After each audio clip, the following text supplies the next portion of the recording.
In this episode, I'm talking all about cookies. No, not that kind of cookies. Website, advertising, and tracking cookies. The far more useful, but far less delicious kind. The kind of cookies that track you and your customers all over the internet. What they are, why you should care, and most importantly, how to use them ethically and strategically for the best results for everyone concerned. Let's get to it.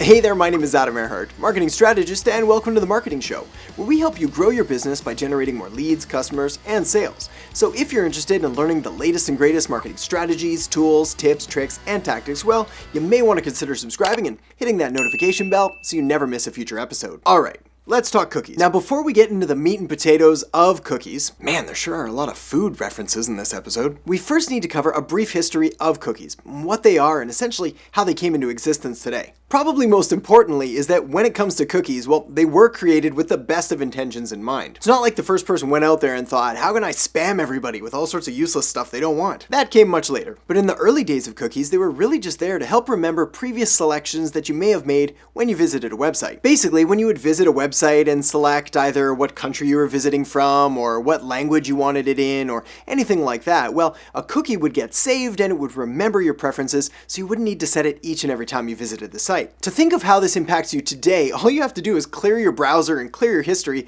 and then go through the process of typing everything in brand new from scratch every time you log into a new site or visit an old site, and basically it's a huge pain. Well, cookies solve that. Basically, when you would visit a website, the website would acknowledge your visit, write a little bit of code, save it on your computer, and then retrieve it the next time you visited the site. And that's a cookie in a nutshell. Another food reference. But cookies can do so much more than that. More on that in just a minute. First off, cookies are pretty much everywhere, and they can do a lot, so they're not all bad. And in fact, a lot of the hype and the media and the sensationalism around cookies and why they're evil, well, some of that's true, but they also provide a ton of value, so it's not as easy as just wiping cookies right off the face of the planet. Have you ever visited a website and had them automatically remember your username and your password? Well, a cookie did that. Have you ever added something to an online shopping cart and then had them remember the next time you log back in? Once again, a cookie. Or have you ever eaten a cookie? Totally irrelevant. Well, all of those were brought to you by cookies. In fact, they're so common now, it's almost impossible to find a website that doesn't use cookies. But over the years, they've evolved, or should I say morphed, into these behemoth creatures that now know more about you and me than we ever thought possible. And this is why platforms like Facebook and Instagram and YouTube and Google, well, this is why they're able to deliver such highly targeted advertisements directly to you from advertisers, or from you as an advertiser directly to your customers, because they pretty much know everything about you. Alright, so that's the high level stuff, but technically, what exactly is a cookie? Well, a cookie is simply a piece of information that a server sends to your computer and has it stored there for retrieval later. It stores info, watches what you do, and depending on the cookie, can track pretty much anything. It stores info, watches what you do, track pretty much anything. Which, in all fairness, as a consumer, kind of creepy, but as a marketer, well, it's amazing. So here's how to use cookies as a marketer in the most safe, ethical, and authentic way possible. The most common and easiest to learn cookies are the Facebook one, which also controls Instagram, and the Google one, which also controls YouTube.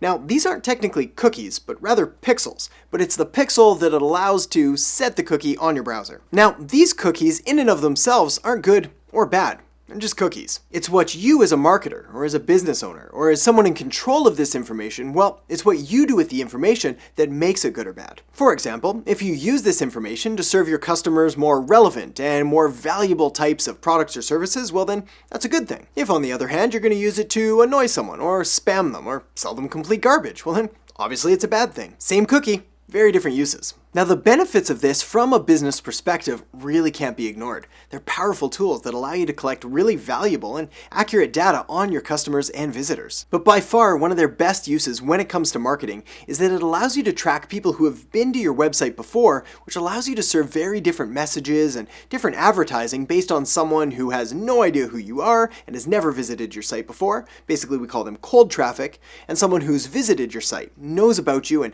understands what you're all about. And we call them warm traffic? Well, no surprise, we don't want to go out there and introduce ourselves again and again and again to somebody who already knows us, that warm traffic. So by using these cookies, well, essentially it allows us to serve up custom tailored messages directly to the right audience. The most important aspect of all though, and the key to really getting these to work, and really if you take nothing else from this episode than this, it's to make sure that you have these accurately installed on your website so that you can begin collecting the data. If the pixels aren't installed, they can't deploy the cookies and you don't get any information. So are cookies bad?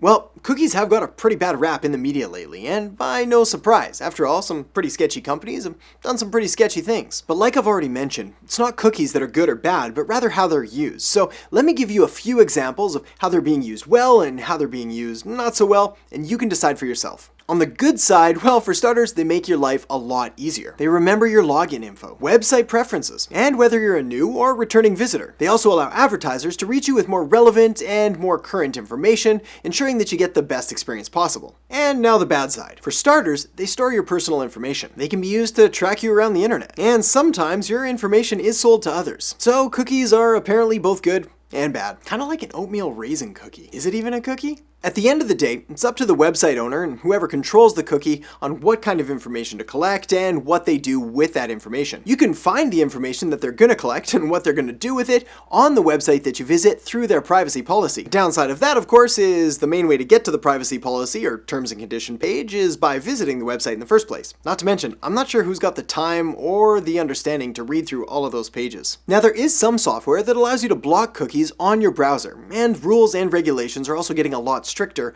on what kind of information people can collect and what they can do with it. This is why as marketers, you want to use cookies when you can. Of course, use them for good, but also realize that cookies aren't the be-all and end-all of marketing strategy. There's a lot of other strategies you probably want to deploy in order to stay connected and nurture your prospects and customers. Things like content marketing, video marketing, email marketing, and other social media platforms that don't necessarily pixel and track your visitors. A strategically aligned marketing plan here that's really in alignment with your target market and your business objectives is really the best plan here, because you never want to put all your cookies in one basket. Oh, that was a terrible joke. The next thing you're going to want to do is check out this video I have linked up right here on retargeting and remarketing, which is going to take the concept we talked about today with cookies and give you more practical and actionable advice to deploy them in your business. So make sure to check that out now, and I'll catch you on the next episode of The Marketing Show.